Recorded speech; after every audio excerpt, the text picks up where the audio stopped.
This post encapsulates exactly what I mean in the change in American nationalism we're seeing from Ben Shapiro to Nick Fuentes. It goes, Bad Bunny's American. Maybe that's the problem.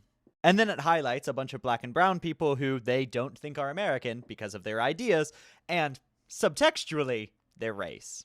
What this exemplifies is kind of a merger of the two types of white supremacy we're seeing. White supremacy that wants like America for white people, and white supremacy that centers the idea of whiteness, at least visually, around a historic traditional ideal, right? This is where we get the merging of homophobia and white supremacy, anti-Semitism and white supremacy, traditional values and white supremacy. And here, they're merging it. They're saying these brown people are coming into our country and not aligning with our ideas, and not specifying why they hate them. It is both because of their race, quite obviously. I mean, they labeled like 6 people in that post who are black and brown, and also their ideas, pushing the idea that their ideas, their ideology, are fundamentally tied to their race, and that naturally justifies denying them Americanness.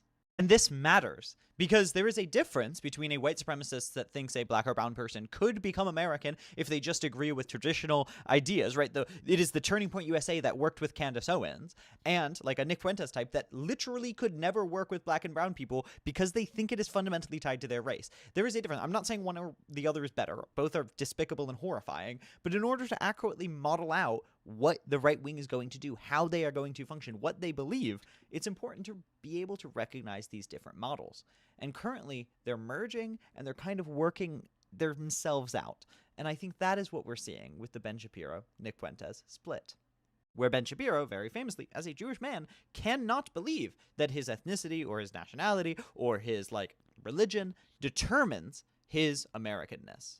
He has to believe that he can earn dignity amongst white supremacists on the basis of him being a sellout. Whereas Nick Fuentes says the natural consequence of white supremacy, which is, fuck no, you can't. And as we see this schism figure itself out, that's an interesting thing to watch.